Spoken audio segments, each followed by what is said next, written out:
Take a look at your life and slow down. From me to you, slow it down, slow down. And look how life is passing. Take a look at your life and slow down. From me to you, slow it down, slow down. And look how life is passing. Take a look at your life and slow down.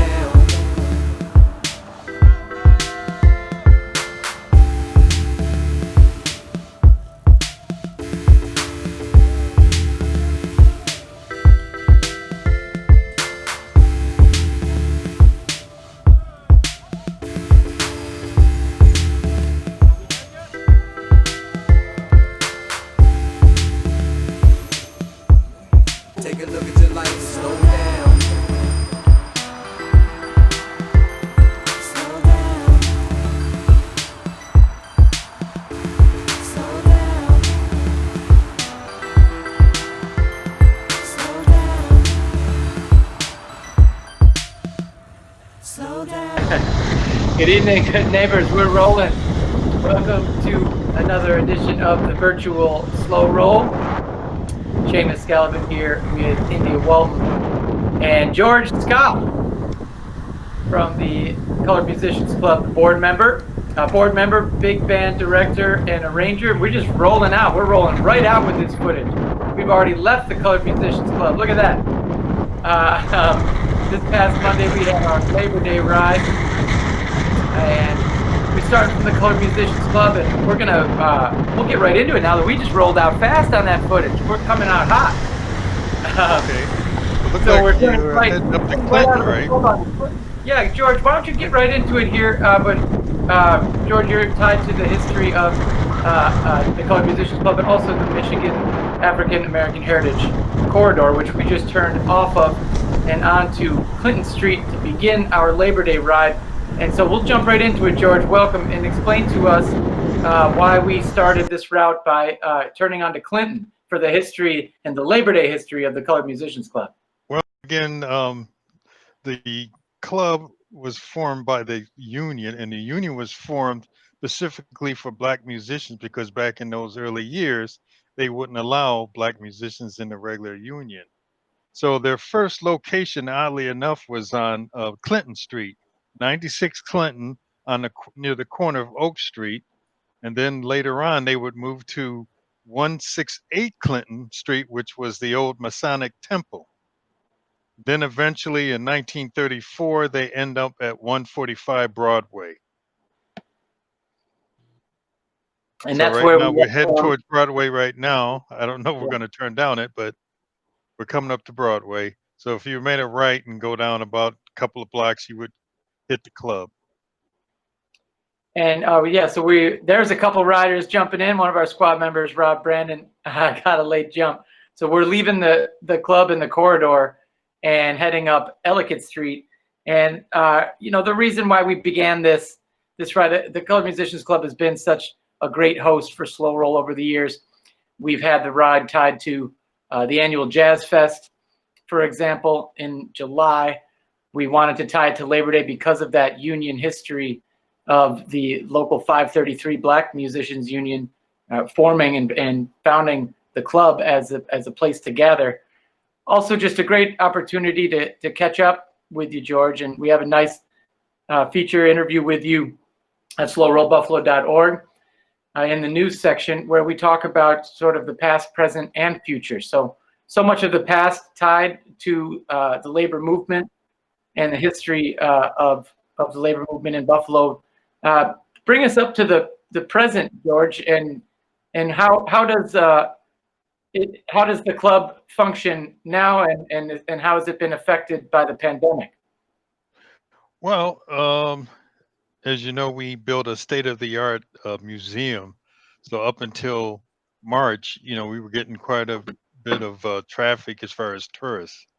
Besides ourselves, the church across the street, Nash House and back, and the radio station next door. So we took a major hit there, as well as the music programs that we offer up there during the week.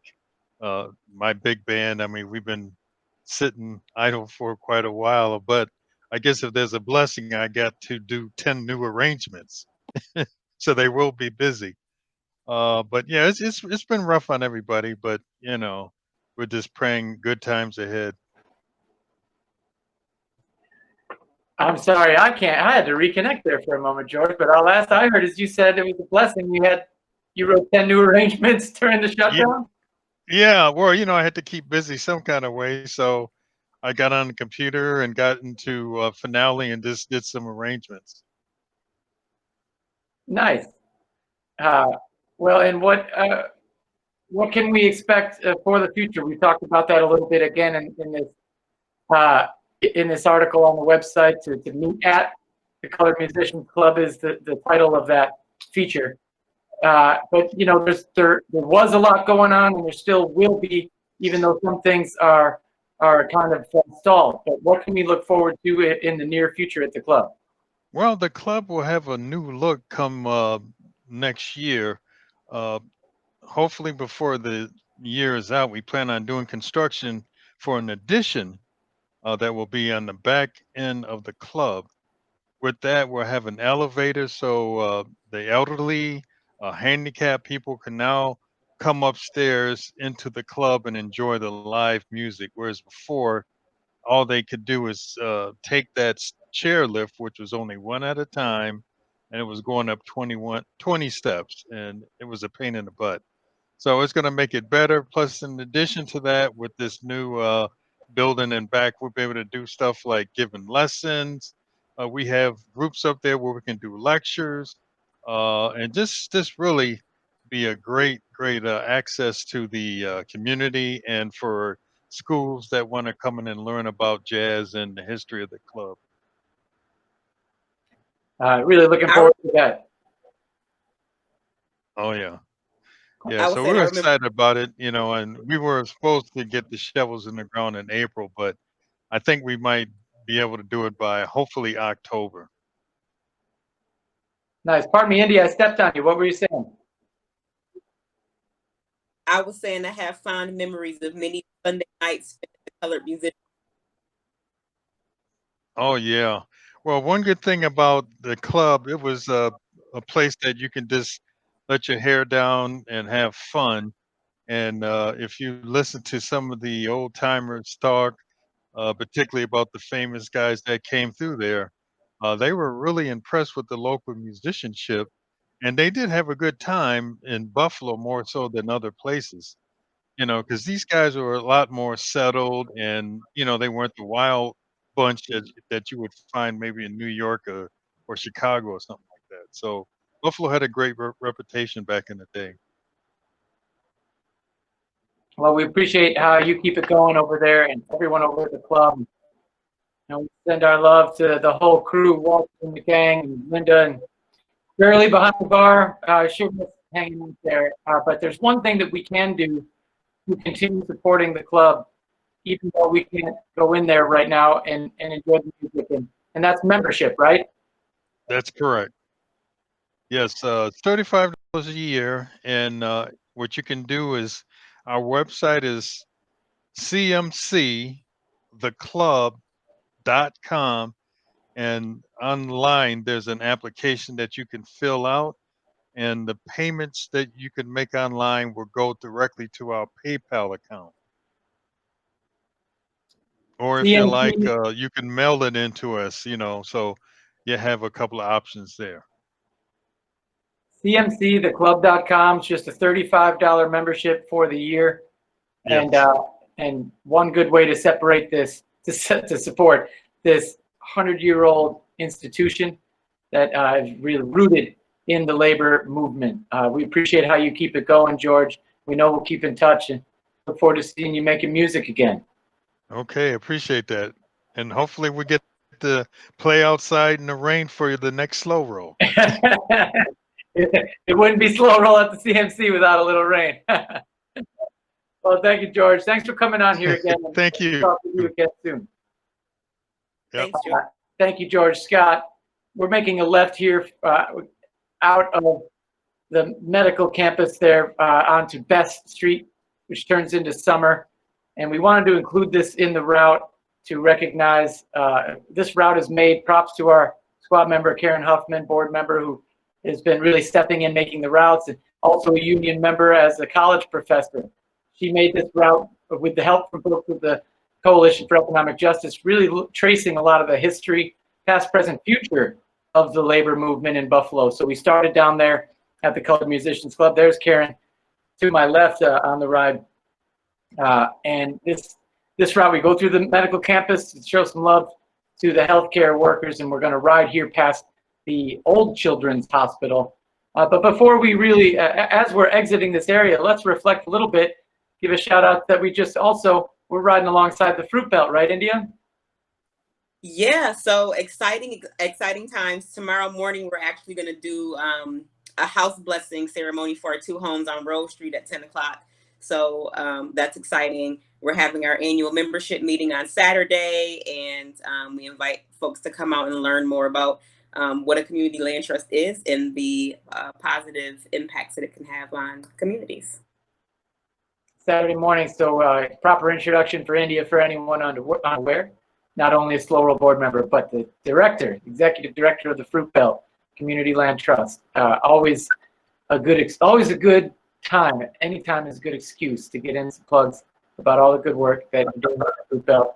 And we have a habit of riding alongside it on any given route because we love the belt. So we're riding here onto from the new Children's Hospital over to the site of the old Children's Hospital, which nearby that is an old, a part of when I say the future of the labor movement is we trace the trail where baristas and cafe workers in Buffalo have been organizing in the last year. And right where we'll come up, we'll see a new cafe called Bean Bastard Coffee. Used to be Perks, and Perks had multiple locations until they closed because they called it anti-business climate of their workers were organizing and were forming a union, and Perks decided to simply close instead of supporting unionized labor and organized labor. But we also pass a Spot Coffee on Hurdle on this route, and so props to the baristas, the workers of Spot Coffee, who organized and actually formed a union despite great resistance, and surely inspired those employees at Perks. There is a great history of great resistance to organized labor. Lives that have been lost in Buffalo from that history that goes back more than 100 years. And so we kind of recognize, while we pay homage to the past, that there is work being done in the present to fortify the future for organized labor in Buffalo through those Spot Coffee and those workers at Perks. Watch out of the other cafe workers. You can put another cafe on that spot. Remember, the people are going to know that that people are organizing, right? And I mean, you have this experience too, India, in your line of work beyond the Fruit Belt, and that's a good time to bring in one of our squad members, Stephanie Anderson. India, your work in healthcare relates to Stephanie's work in healthcare. Welcome, Stephanie, rocking your squad shirt. Hello. Thanks for joining us, Stephanie, tonight, and also taking the time to speak with me for a nice feature we had on you on the website, again in the news section, of Get to Know Stephanie Anderson. It's something that we did a couple years ago for before our Labor Day ride, where you are a member of our volunteer squad along with your husband Shannon, daughter Courtney, with your free time as we approach Children's Hospital, the old Children's Hospital there. I was born in, how about that? But you, I say by day, but it's not really by day, as we know. We laugh at that sometimes, and you can't say it's your day job because the work that you do for a living is 24/7, as you described it, as a administrative organizer for the 1199 SEIU, United Healthcare Workers East. That's why we wanted to have you on here as part of Labor Day, our Labor Day ride. And so, the feature on the website really is, you go into a lot of great detail there. I'd like to refresh some of that, and for folks who haven't been there yet, there's so much you gave here, but I think one place to start, one great place to start is for your work as an organizer, especially in healthcare. How has the pandemic affected your work? Well, so first of all, thank you for inviting me to join you guys tonight. Appreciate it. Hi, India. So this pandemic is something that, you know, we've never seen, at least not in my lifetime. And, you know, I just turned 51. So this is, you know, we are on uncharted territory. And we have been trying to work with our employers and our members and our community leaders and politicians to try to figure out how we can best, you know, serve our community.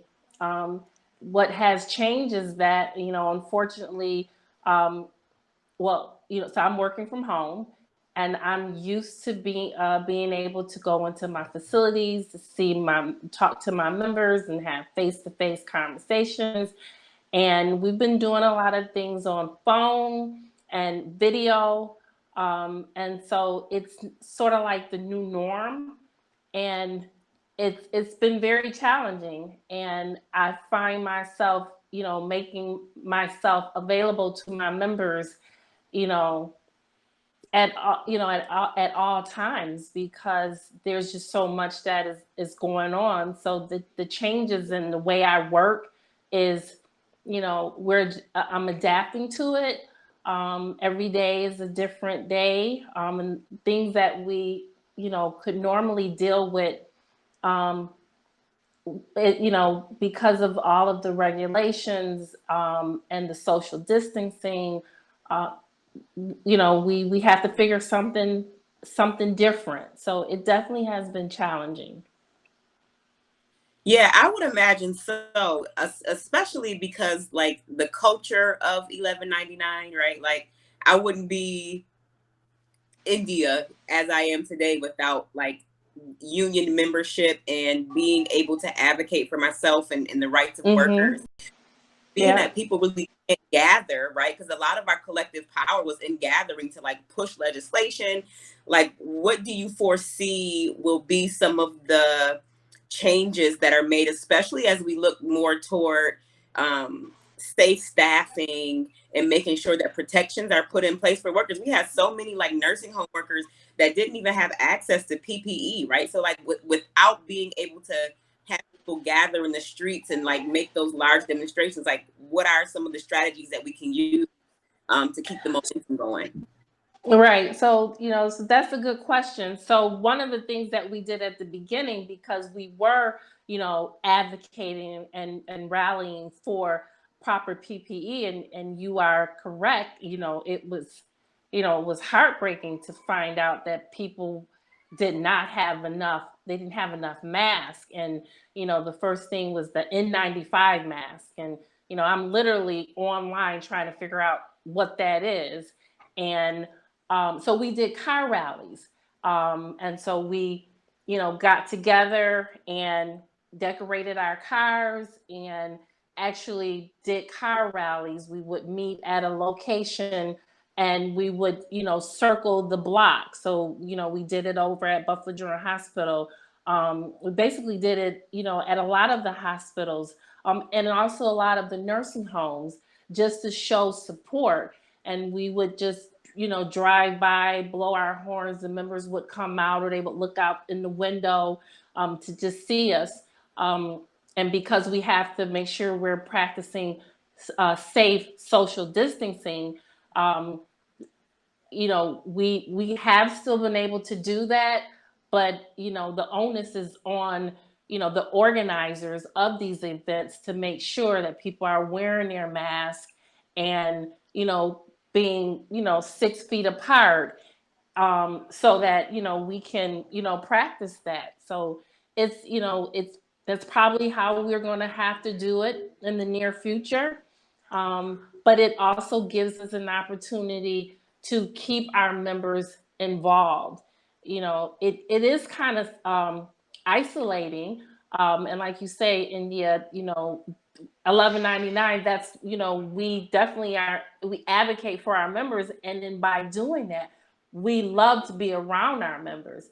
It has been hard for me personally, not being able to go see my members in the nursing home. I talk to my delegates about every single day. And, I literally told my delegates at High Point, I miss you guys. I don't know when I'm going to be able to see you. So it's been a challenge for us. That's got to be tough. Like, what is a summer without 1199 out at Darien Lake, right? I know. And even the fall, thinking about like, the fall gatherings and things that we used to do. I know it's going to be big adjustments for, many, many people.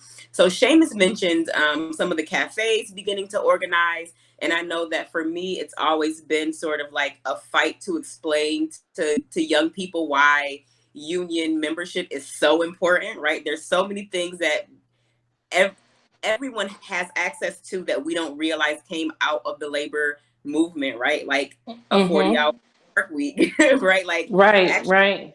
Lunch breaks and things that now we've been able to legislate to make the law, but before it wasn't so. So what, in your opinion, is like the next big industry to go, right?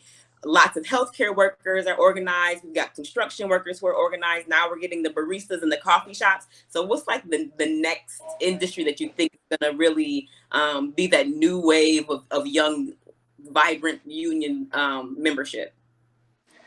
Well, I think, so when you look at the, who we consider to be the front line, our grocery store workers, although some of them are unionized, but the fast food, the fast food workers, God love them, because, the line outside Popeyes near my house was like all the way down the street. And I remember me and my daughter were driving down the street, and she looked at me and she said, they must have changed the recipe, because I've never seen this line. And I'm like, no, because people's lives have changed, and they're not able to meet with family, so they're dependent on these fast food takeout restaurants.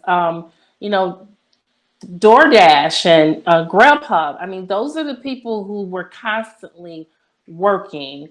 So that may be the next wave. And you're right, because I used to say that our younger our members, our younger members, and even our children. My oldest child, she's 27, and they basically inherited the fight of their grandfather and their grandmother. Both of my parents were union members. And then for me, I inherited what they already fought for.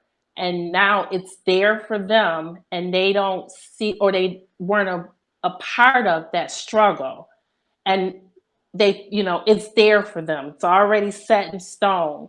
So now I view this as being another opportunity for unions to be able to advocate and organize more people. So I think that's probably where we'll see an organized labor, movement.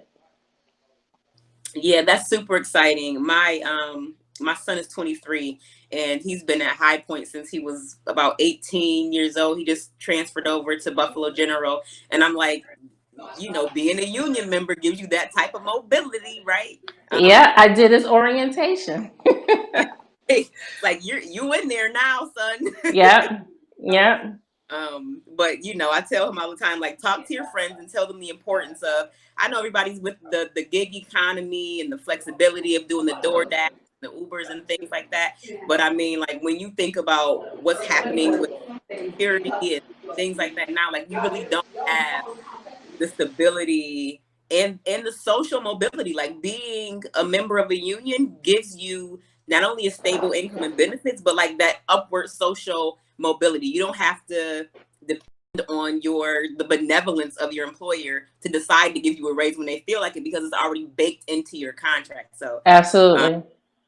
I just, I will always be very grateful for the education that I received as a member of 1199, all of the opportunities. The first organizing class I ever took was with AFL-CIO. Like y'all do some really, really excellent work.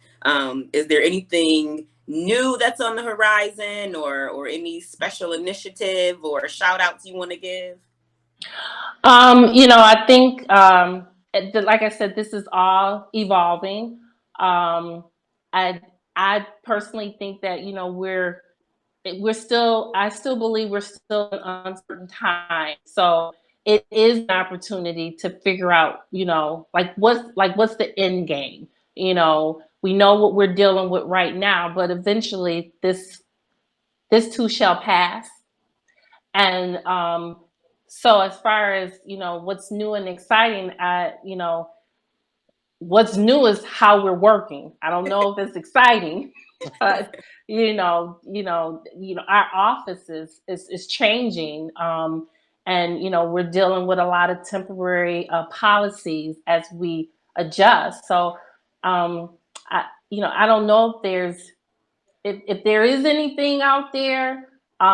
It's still in works, and I can't really share because I don't know enough about it. Another reflection that you had in this the conversation that we have for our website.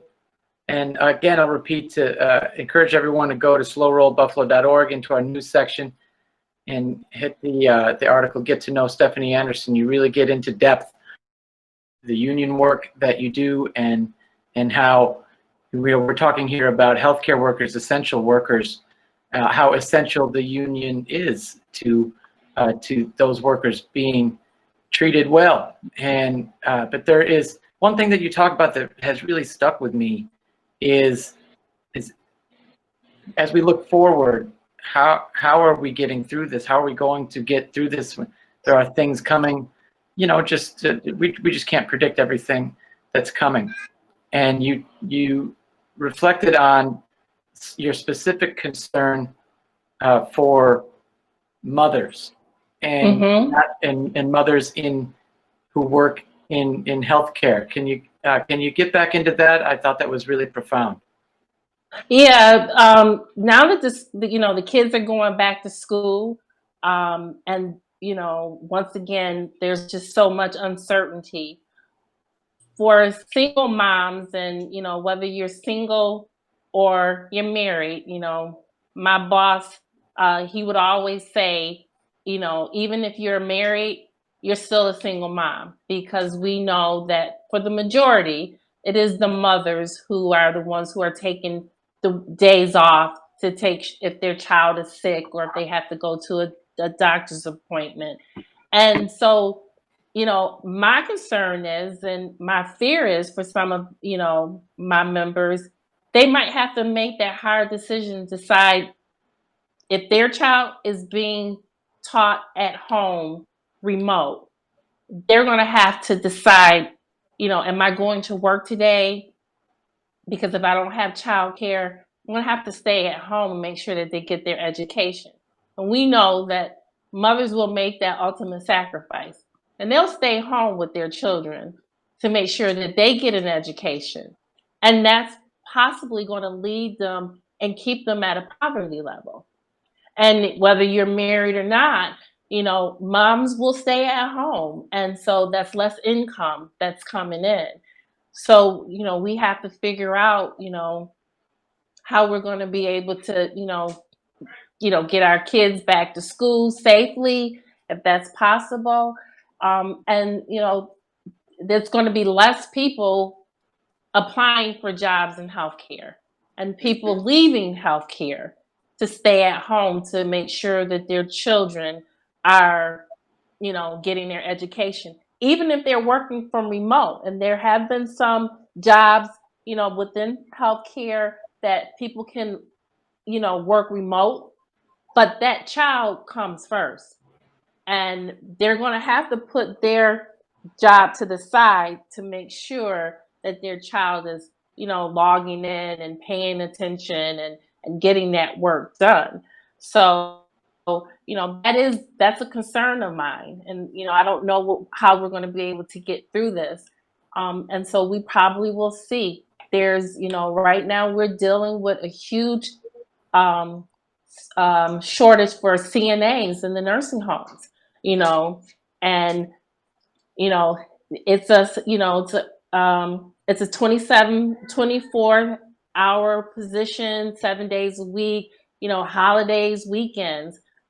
Moms probably are not going to be able to take those type of positions if they're going to have to remain at home to teach their children. Well, it's a tough situation, but one that we can trust now that we know so much about you and your work that you're going to advocate 24/7. Yeah, absolutely. And appreciate all that we've learned from you, all this work that you do, Stephanie. I'm sorry, we got to say something. No, I was just going to say that, a lot of the employers, that I work with, those are conversations that we are having. How can we, accommodate schedules? Already people are already picking up weekends if they normally don't work weekends. You have, moms who are hired as part-time, but there's always extra hours. So they will pick up extra hours. Now they're not going to be able to pick up those extra hours because they're going to have to work that part-time, position to ensure that their children, get that education. So, and for some people, it's not going to be an option for them. They're going to have to make that hard decision to stay at home and, make sure that their children get that education. It's tough to make sense of that and how we let that happen as a society, how we let ourselves treat each other in this way, that how we leave people so vulnerable. Mm-hmm. And not only that, but I was thinking about whether I was going to send my own child back to school. And when I was a school nurse, there were some parents who they sent their children to school knowing that they were sick because they didn't have any other choice, right? Like school served this child and they have to work, right? If not, yeah, we need more protections in place for families so that when people do have to take off work, they're not penalized and punished and terminated because they have to take care of their family. So I'm really proud that, we got paid family leave passed and everything like that, but we still have to take it one step further and just take more consideration into where people actually are. And it's always the families that have the fewest resources to begin with that continue to do the most suffering. So absolutely. yeah. Well, and where we always like to leave off is, where do we go from here? How can people get involved? And so, again, you answered this question so well for our website, but please let's one more time for the people on the virtual roll. When you look to how, as a union organizer, how can folks get involved? Well, if you are in a union, there's always opportunities to become either a delegate or a steward. You become the voice of your department. You can also, make sure what your union is doing, become active. We have SEIU has a lot of committees. We encourage our members to, when we take bus trips to Albany, or if we need to do lobbying here, locally, join your block clubs if you live in the city. I'm born and raised in Buffalo. My grandmother was, the president of her block club. You get an opportunity to have your voice heard. It's just all about educating yourself, volunteering, joining the cause. This is an important time that, we make sure that our members and, everyone in the community is registered to vote. Erie County, we got to make sure we fill out that census. I just saw the statistics, and we need those. Need those government dollars. So and that all ties into labor organizing, because we advocate. Our members are our community. So when we are advocating for our members and being a part of that process, that's how we I can't find the words, but just it's just so important that people are involved. There's always so much to do, and if you don't know what you want to do, ask. We can always find something for you to do.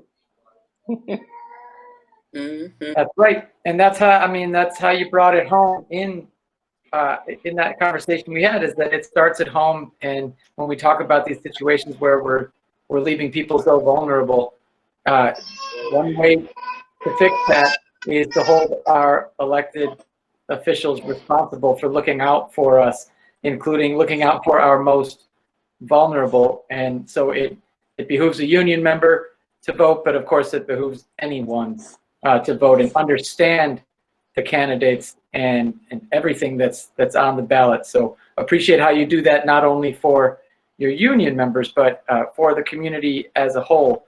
And Stephanie was talking on the website, it's not just about joining union, join your block club too. And Absolutely. you're organizing for to do it at home. So I want to again thank you, Stephanie, for coming on.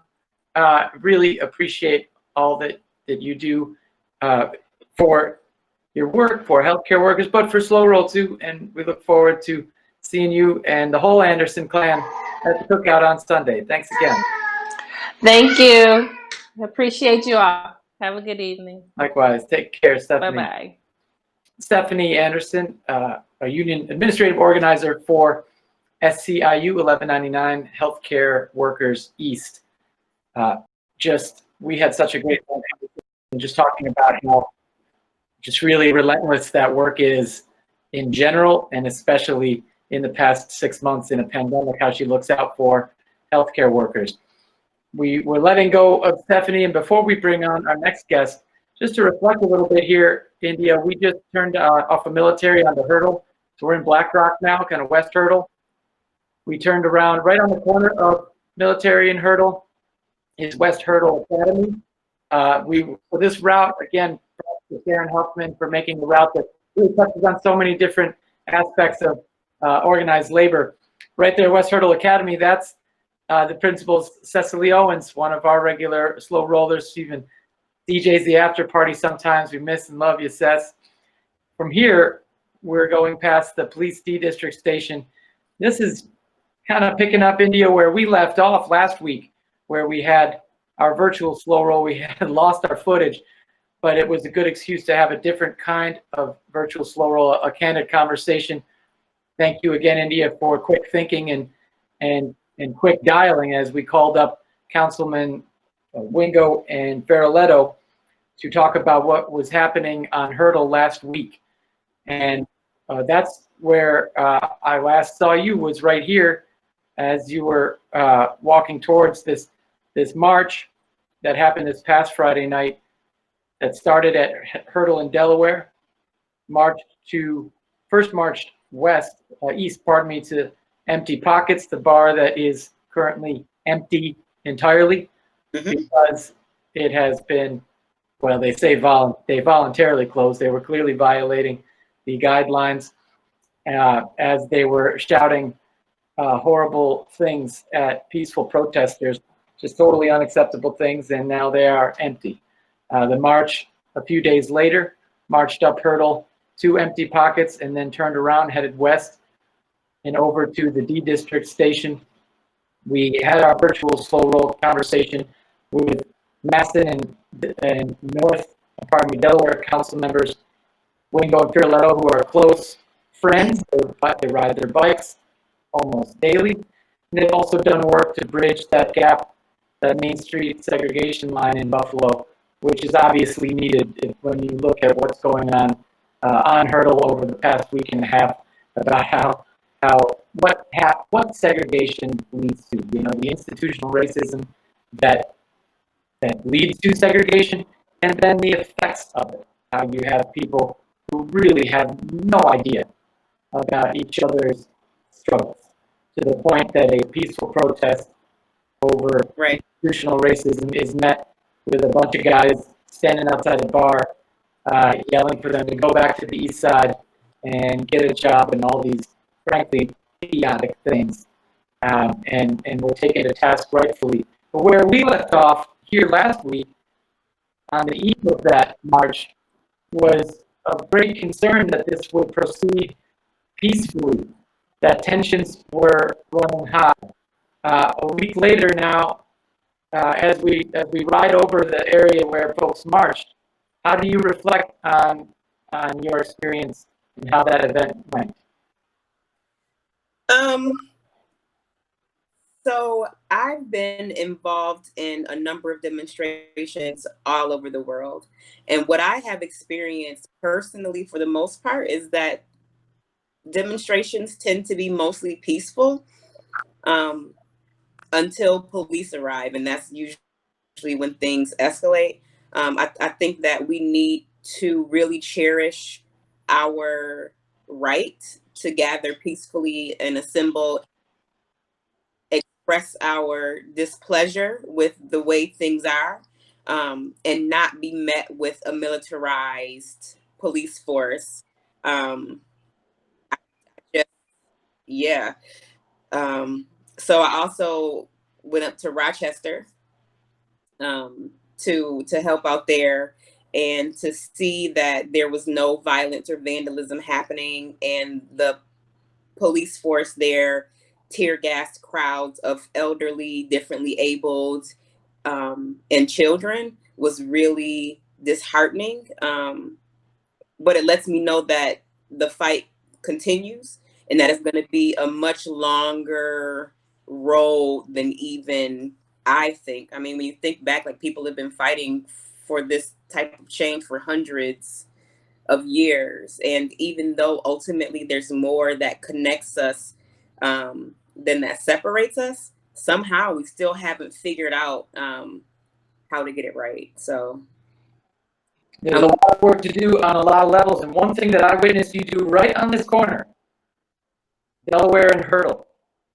That's where the demonstration began. That they marched in the direction that we're going, and then turned back toward the police station. At that corner, as the march proceeded past, there was a counter demonstration.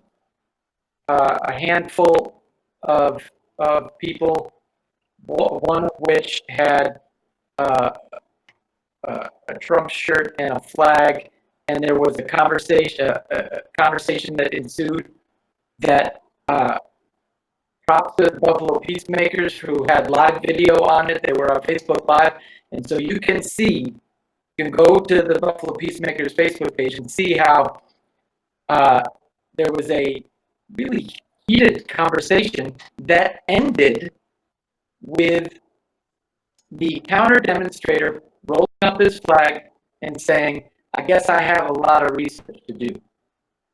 And he was met peacefully, albeit passionately, but peacefully, by a bunch of the people who came out for the protest. So a conversation with a black man saying to a white man,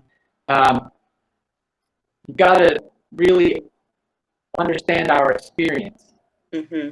And that particular white man said, "Okay, I'm listening. I'll listen. And now I've heard you out, and I realize I got some research to do, because I didn't understand this whole thing the way you just described it to me." It was just a little moment where you can have some hope that if people are willing to listen to each other and understand that we have these great differences, ultimately we are all citizens of the same city, country. Now we have to find ways to live together We can't go on in these segregated states and pretending that we know what's best for people who we never engage with in person. Right. And that's why we believe so much in what we do with Slow Roll, is getting out of the bubble, getting out of your car, get out of the bar, whatever it is, get off your phone, and the bubble that we create for ourselves that is made for us for social media, to where we get into these echo chambers and have an experience with someone, like go on a ride with someone who has a different experience. Just stand on a corner and talk with them. It was a conflict of sorts. It was a disagreement that led those people to that corner, but at least they talked it out and listened to each other. You had a moment that I want to reflect on with you as we're crossing over Colburn, and staying on Hurdle. This continues to be where these marches have been. And again, this march was peaceful. There was so much concern over it. Businesses were boarding up, and you can see here, this is the Monday after. Some of them are still boarded up. There was no violence. There was no looting. There was no rioting. There was freedom of expression. First Amendment right to free speech, to express and protest the conditions that is constitutionally protected. Before I get into this, I'm going to keep calling out. Here on the left, actually, we just passed on the right with an investigative post just standing on the corner. And there's Spot Coffee on the left at Hurdle and North Park. Talked to the workers of Spot Coffee for forming a union, and Spot fought it. The owners of Spot fought it, but the people organized. Momentum built. When the word spread that they were organizing, it spread across different locations of Spot. They were trying to undermine the workers who were leading the organization and forming the union. But the people won. The workers won. And now they have better working conditions. They'll have better wages. They'll have better time off. All these things that are afforded by the labor movement. And when we have our Labor Day cookouts, we have to remember. So here's we're approaching getting near to where Empty Pockets is on the right, but enough about them. India, back on that corner. There was something that happened there that I don't know how many people witnessed. I know there were cameras there, but they pick what they want to show. That there was one of the medics that was out volunteering, being ready to provide first aid as needed at the protest, who began to taunt a police officer who was blocking the corner on traffic detail. Can you pick it up from there and explain what you witnessed and why you intervened? Yep. So I didn't even know why they were antagonizing the police. I just knew that she was like in his face and he was trying to avoid her, and she was following him around.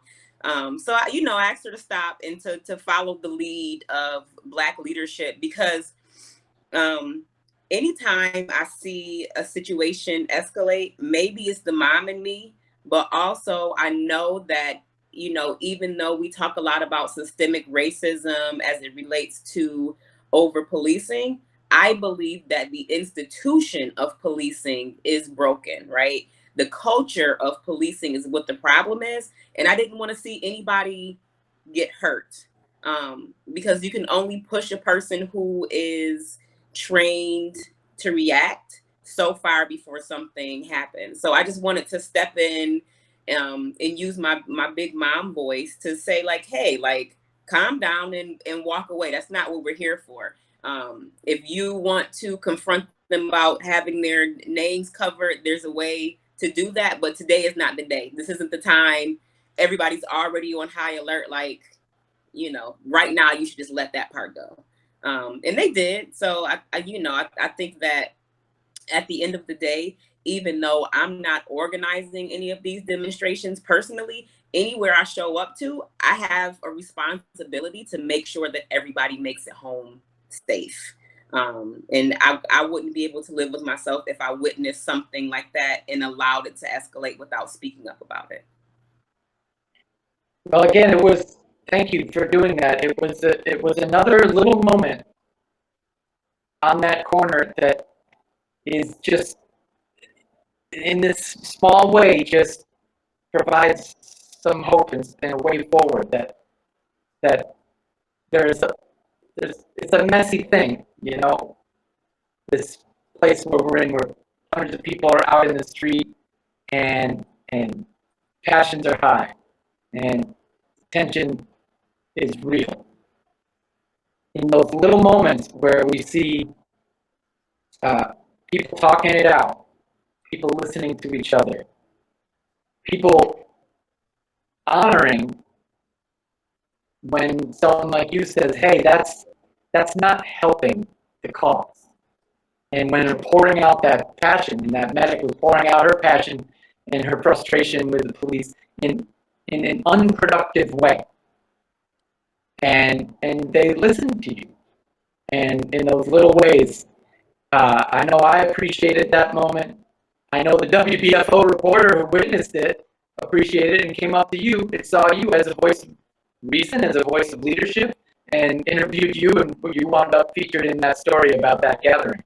Those things that stand out to me, that when you attend these demonstrations, you know, so anyone can grab a little video, whether it's a media outlet or a person on Facebook, and show something destructive. And it's easy when you're sitting on your phone at home, wherever, that you're not engaging in person with this thing, to make a judgment about it. Like we're supposed to believe that the city of Portland is on fire right now, when it's just this little part of it, and life is going on in the rest of the city. But we're supposed to believe, based on these little videos and how they're being manipulated, that there's just absolute chaos. Even in those demonstrations, you actually put yourself in that place. You see people working it out. And I would encourage everybody to attend them and challenge your preconceived notions and engage. We can't make the case for reallocating funding from the police if we're not willing to do the things necessary to keep ourselves and each other safe, right? Like when you build community and you care for your fellow man, that is when you see crime reduced, and you don't need we don't need police in our mix at the protest. And that's why I started out by saying that we don't need them there, because we have people there to take care of each other. And also, like, the elders and the more seasoned people that's going to be like, hey, like we're not. So, you know, I just want everyone to keep that in mind. Like the case for fewer police means that we also have to step up our community safety also. Amen. And with that, we've turned off a hurdle and on to Staring. We're heading north toward the Kenmore line. We're not going to get all the footage in from this ride. We ran out of the footage before we got to the Tri-Main building, which is where we really wanted to bring in our next guest. So let's do that now, and we'll enjoy the last 10 minutes or so of the ride here with Dianne from the Coalition for Economic Justice, and who we've seen also in many of these demonstrations with Allies for Black Justice. We were working together on the Juneteenth queer dance march. It was amazing. Dianne, thank you for inviting Slow Roll to be a part of that. It was an honor to run some traffic protection for you. We didn't need the police for that. We got Slow Roll Squad. Dianne, right. Welcome. You're just home from another demonstration, is that right? Yeah, we did a candlelight vigil this evening for Daniel Prude and over at Martin Luther King Park. And you've been going to Rochester as well. Were y'all going together, you in India, or just meeting there? Well, we turned around and we're like, oh my God, hey, hi. Of course we're here. You know, yeah. Yeah, we work together in some forms or fashions, but mostly I don't think I've seen, very much of India. I've known about her, and she's amazing. And but we've spent a lot of time together this past summer.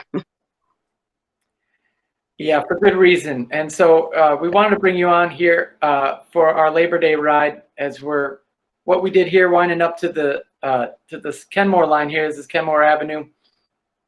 We worked our way over to Main Street to University District and past UB, and then down to the Tri-Main building, which we're not going to get to with this footage, unfortunately. So with the time we have left, really would like for you to bring us up to speed there. So with the Tri-Main building is where currently the Coalition for Economic Justice is headquartered.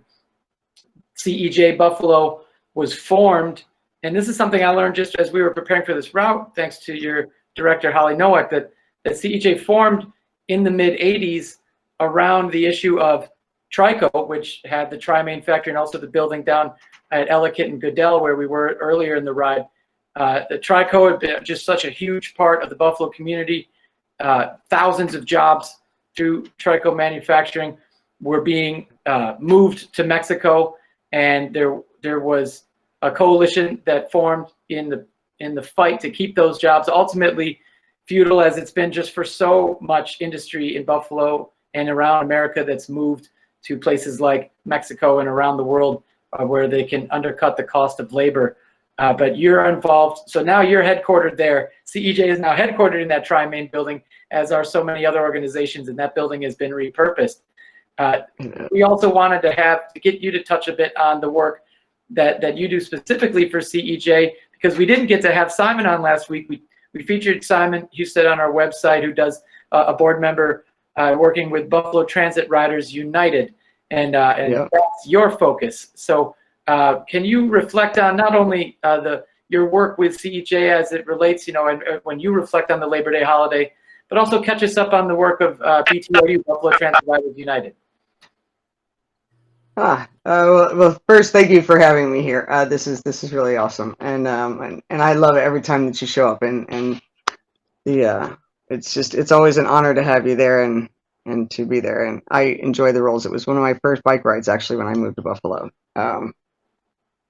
So yeah, I was hired on in February to be the community organizer for BTRU, the Buffalo Transit Riders United, and that's like a CEJ is like an umbrella, and and so it's one of the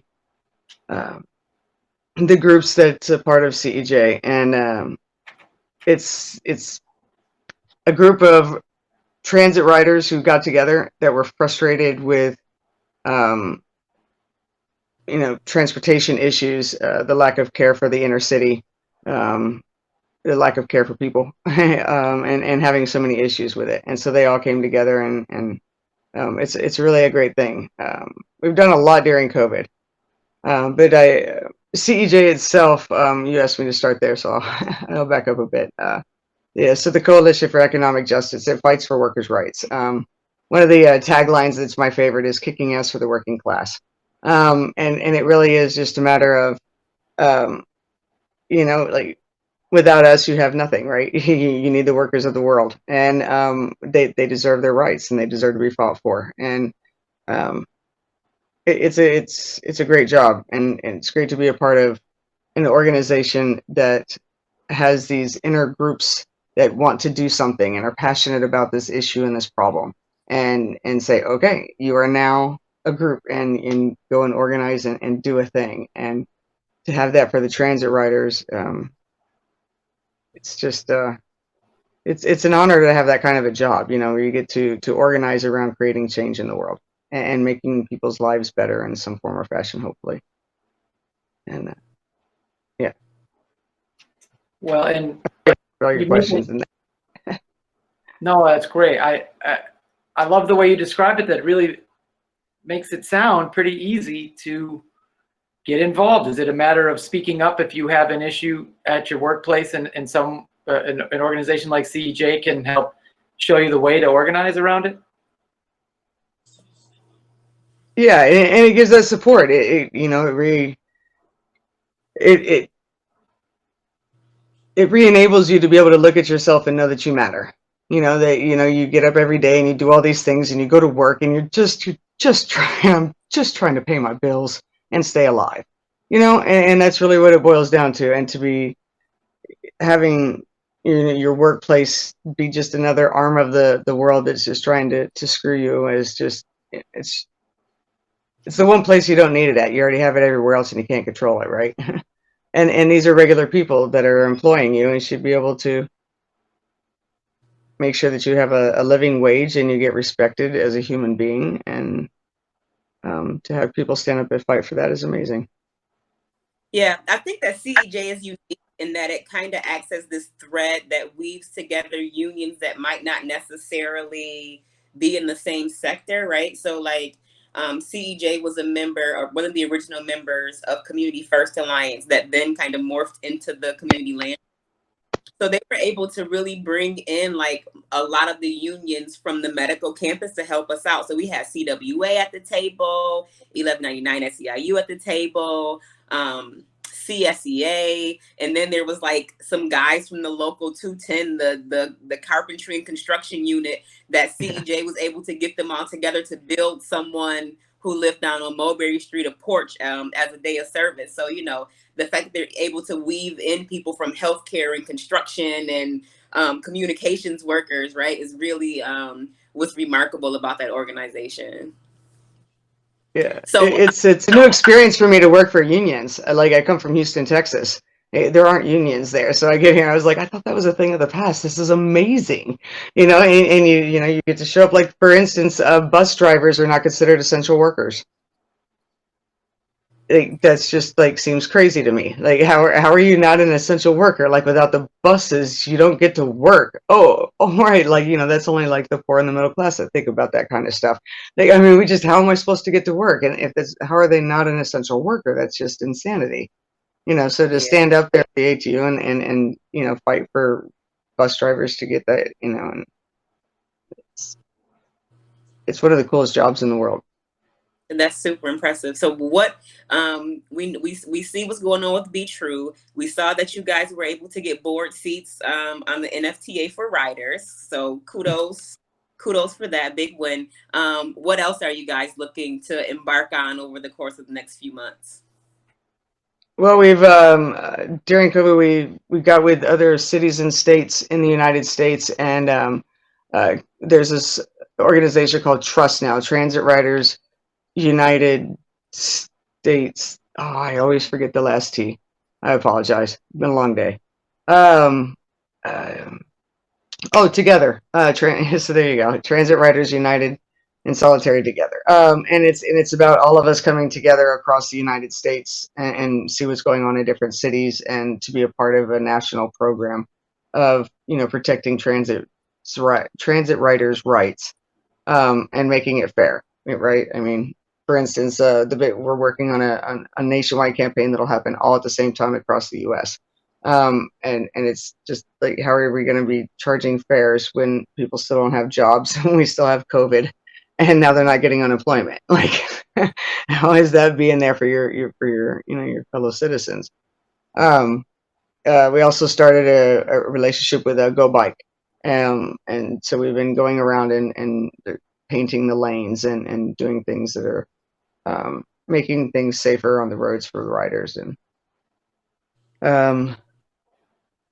we've been working with April Baskin on, you know, making sure that the buses were safe, and having all the right rules and things in place in order to protect the drivers and the riders. And so it's been really a great kind of time for forming relationships and bonds and growing across the city. So we have a meeting coming up on the next Wednesday at 6 p.m. So it's going to be our first general meeting since COVID, and be on Zoom. So it'll be hopefully everybody will show up, and we can just kind of hear what's going on for everybody and figure out where our focus needs to be locally, that we can really help and impact the community, especially with so many bus cuts. And how can folks get the link to the meeting? Well, it's on our Facebook page. So go to Buffalo Transit Riders United on Facebook, and the event is on there. And I think it's on Instagram as well as on our website. Sweet. Yep. And what's the Oh, it's a CEJ. Oh, we just came up with a new. We have a new website, so it's cejbuffalo.org. If I am wrong, please feel free to call me out on that. I'm okay. No, you got it, and we link to it on our website, slowrollbuffalo.org. There in the news section, there is a post, Roll with Coalition for Economic Justice. It's a Q&A with CEJ's director, Holly Nowak, who that's where we end it with those links on how to get involved. And thanks for the tip about the Zoom meeting. And I'll give you a tip back. Our ride footage has ended here. We're still on Main Street, but this is one that I'll pass on to you. I forgot to call this in. There was a metro sign down right behind us here, a few blocks back at Main and Englewood. So we call in road hazards and missing street signs on every route. We call that into the city Department of Public Works, and they do things. You're calling 311 to do things like clearing glass out of the road or filling potholes. This one I didn't know what to do with. I figured I'd just call the NFTA, but I forgot. I haven't done it yet. So I'm going to pass it to you. And so whatever the sign was, Main and Englewood was down. And I was wondering, like, you never know, maybe there's a new bus driver on the route who might not realize that that's a stop if they don't see the sign. Maybe someone who's walking down Main who wants to pick up that bus now doesn't know which buses pick up that route. Right. So hopefully it's not a route that was cut. Right. And we know that you're going to fight to fix that. The routes that have been cut, you're still in that fight. So thank you, Dianne. We know that you're going to stay in this work. So keep it going. Appreciate that we've been able to work more together this summer, and that the work when Slow Roll was part of Go Bike, where we were meeting with Holly and the crew last summer, realizing how much our work intersects of really getting, understanding that the path to true mobility in our community is alternative transportation, and having safe and effective other options for people who either do not want or can't afford a car to get around our city, get to work, get to play. And it is so important that we have that NFTA system. So thank you, Dianne, for joining us. Keep it going and keep in touch. Thank you. Thank you for having me. I appreciate it. Thanks. And we're going to close it here by showing our plans for next week, which I hope that I can see. There, it's up on the screen. I'm having a little trouble seeing it, but I hope. Can you see what's going on next week, India? Middle Main ride. That's right. So moving forward, where we will be next Monday, September 14th, we will be back at the Oak Room at 1435 Main Street, where we've been a few times before now. Shout out to Dennis Wilson, Curtis McCutcheon, and the ownership over there at the Oak Room, which is currently closed. Unfortunately, they're so much that they're missing out on now. So much of Dennis's business as an entrepreneur revolves around gathering people, events, not just at the Oak Room, but big events around town, trips even. And Dennis is involved in so much, and we're going to put the focus on him and the work that he does as part of focusing this next ride on the Middle Main reconstruction project that the city is undertaking. It's been in the works for more than a year now, and has a couple years to go before we see the work done in the street. But Middle Main being defined as from Goodell to the south and Ferry to the north. And that's a stretch that is terribly unsafe for pedestrians and bicyclists. The speeds, the way the road is designed and the way that it's currently painted is it's a speed zone. And we got called out in the Buffalo News. Rod Watson likes to poke at the bicycling community. What happened was back in November, there was a public meeting about this Middle Main project that there was little awareness of this public meeting among the public.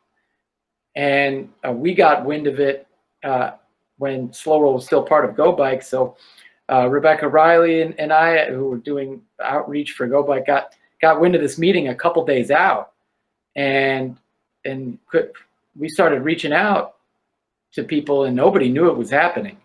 And in a couple days' time, I mean, people like Dennis, a business owner on Middle Main, had no idea about this meeting, and people that we work with regularly, like block club leaders in the area, didn't know.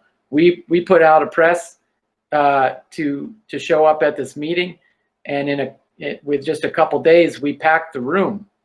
Unfortunately, we packed the room with largely young folks interested in bicycling in it, and so we even said, like, this is a problem. Like, even, you know, we tried to fill this room with everybody that we know, including the stakeholders who live in and do business in this exact area, but you know, they just didn't. They had other things going on. They didn't have enough time to properly plan for this, and as a result, the opinions voiced at the meeting, while being heavy on here are things you can do for better bicycling infrastructure, we don't pretend to have this all figured out, right? We want these things, we want these projects to really reflect the voices of the entire community.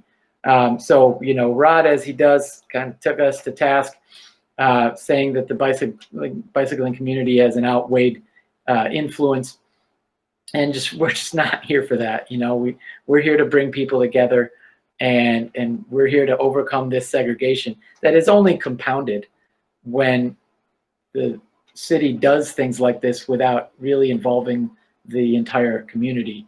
And it just compounds the frustration, and it makes people look at each other, like, look at us like the bicycling community is the problem. Why are we the problem just because we showed up? It was just, the whole meeting was a mess. And the city has a lot of work to do with that process. And if they want to really do that work in good faith, then they have a partner in us. And we are going to continue to show up. And we're going to continue to encourage other people to show up, and not just people who like to ride bikes. So what we're going to do here this coming Monday is to stay on this issue with a Middle Main ride. Once again, Karen Huffman drew up a great route that we practiced tonight, that is up and down Main, over the streets, the cross streets, the neighborhoods that rely on this section of Main. And we're going to do, as we do, a lot of the connecting with the people in this area and bringing forward their voices and what they're about. And ultimately, we are not here to make the city fold to the desires of the bicycling community. We are here to connect the entire community. So we'll have Dennis involved. And Dennis and I had a great conversation last week. We don't agree on all these things. One thing we certainly agree on is that the process needs improvement, right? And so Dennis will be a part of this next week as well, this virtual ride. And we'll talk about this publicly here in this forum. We're going to end the ride over at the African American Cultural Center at 350 Maston, where we've had the ride before. And we love this opportunity to catch up with them. They have a new director. They've had to do so many things differently this year with all the after-school programming and the arts programming that they have, including the Pine Grill Reunion, the Maston Jazz Festival, that is such an annual tradition that went virtual. There is such a hub of community activity out of the African American Cultural Center, and certainly an integral part of this Middle Main section of town. So we'll ride again over and up and down. And in India, we're still talking about who else we're going to feature here. I had some good ideas just on this route tonight, just riding past all these places that we've become more familiar with over the years. And so I got a good one for you after we go offline here. Some of the folks that we could feature, and I look forward to hearing your ideas too after you've looked at this route, to see who will feature here over the course of the next week. So stay tuned to slowrollbuffalo.org, and we'll have more of these features on our website. We'll have a 15-mile ride. I think it's about 14 and a half, that is really centered in the heart of the city. And we will once again invite Rod Watson to come ride with us. I always say, as Stephanie Barber Jeter says at Restore Our Community Coalition, better to call him in than call him out. Rod did this 4 years ago. We had a ride scheduled at the Buffalo News, And he went off on the bicycling community in his column a month before. First of all, you know, I have so much respect and admiration for him as a frequent colleague of his. I've been contributing to the news going back 17 years. He is such a leading voice in our community. And on this issue, he's got a thorn in his side about bicycling community. And so when he went off on it back in 2016, after we shut down the Skajakwita for a ride there, where we continue to go in on that issue of what Skajakwita Parkway and what Humboldt Parkway should look like they used to, as connectors and not dividing presence in our community. And, you know, Rod wants his highways so that he can drive through as fast to get places as quickly as he wants in his car. And when we come forward and say that that should be changed, he doesn't like that. But he is right when he talks about, even in his column, when he took us to task, that there are people who are not being included in the process. And that's where the problem is. We are not here to take over the process. We just happen to, at that one meeting, we happen to get the word about the meeting before the rest of the community did, and we showed up in turn in an outweighed fashion. And we told them this is unacceptable. We don't want to dominate this meeting. So we want to keep this project is going to be ongoing for another year. Like this work isn't going to hit the road till 2022, we're told. So we want to make this process more inclusive, do our part for that. So we'll invite Rod. I invited Rod to the ride. After he said it in that column, I said, Rod, why don't you come and ride with us? And maybe you'll have a different perspective. And he did. And he joined the ride, and he said, thank you. I do have a different perspective on this experience of riding a bike through the city. And I said, thank you. He hasn't written anything to reflect that. So, you know, I don't know that that will ever happen, but I will continue to invite him. And I'll invite everyone in our community to join us this coming Monday, September 14th, starting from the Oak Room, 1435 Main Street, for a 14.5-mile ride around this middle Main part of town, ending at the African American Cultural Center at 350 Maston. You plan on joining us, India? Sure. Well, at least the starting point is not so far away from the finish point this time, so maybe I can get jiggy with that. Yeah, this is a shuffle that continues, right? In this case, you know, we're feeling a little more comfortable with our capacity to have more riders. Our squad is really showing up, and with as much squad, you know, we don't have the kind of numbers of squad like we usually have, but they're showing up enough where we know that we can handle more people. So with that, we would like to see that happen. So we made the finish line here only a couple blocks from the starting point. So it really is just 2 blocks of Glenwood that separates these two places. So yeah, and it'll come pretty close to where you live if you want to jump out at some point if you've had enough. And I have to be in top form anyway. You know, I'm riding my bike from Buffalo to Syracuse. Oh, you're gonna ride that now? I thought you said you were walking. Someone had a bright idea that I should just ride my bike, so I'm gonna do that. You've been hanging around us too much. Yeah. Well, we can. I look forward to talking more, but that's a whole nother thing, isn't it? Do you want to save that for another week, or do you want to talk about it now? Well, I don't know. We could talk about it now, or I could talk about it next week. I'm supposed to go out a week from Friday. So just in about 10 days. So maybe I'll save it for when I get back if I survive.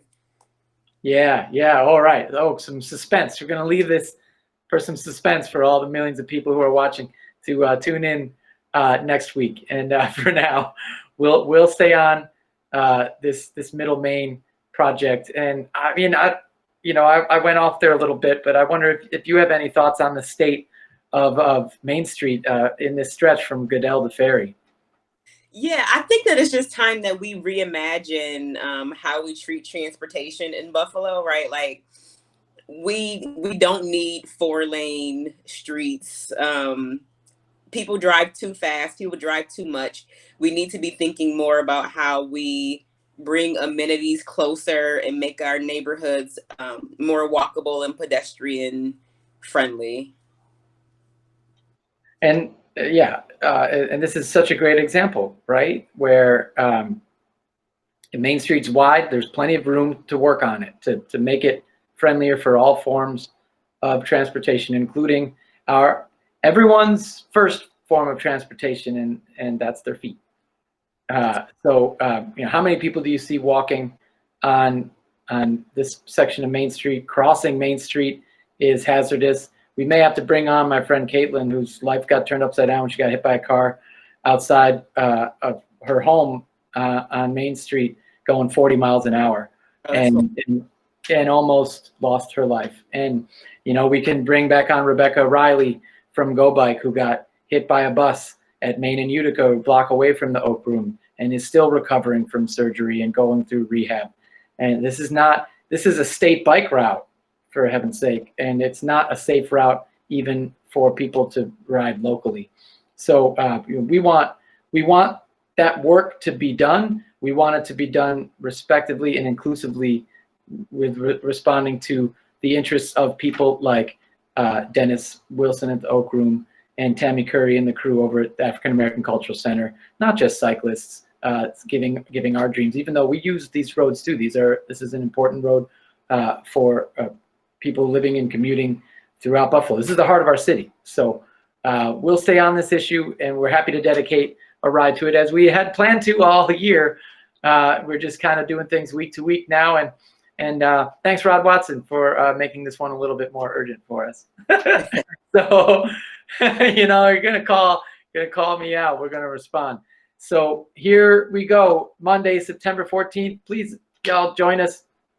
We will be there. It's free and open to all, and we will be back here online for the virtual slow roll, where we'll show footage from that ride and continue these conversations. Thanks to our technical support from Mark Odian and WNYmedia.net. Thanks to Independent Health, our presenting partner since 2015, for all the support, keeping our wheels rolling, especially through all the challenges this year. That's what that big asterisk is for on that flyer, that this is the year of the asterisk. Everything has changed. Those 8 changes here on the ride that people have to keep in mind to consider before they show up and join us. Cover your face, consider all these changes. And that 8th one is reconnecting community. We're so happy to have these rides back going and reconnecting and all the disconnection that has happened, especially this year. So we hope to see you all in person Monday the 14th, back here online Thursday the 17th. Thank you, India. We'll see you soon. Y'all, peace.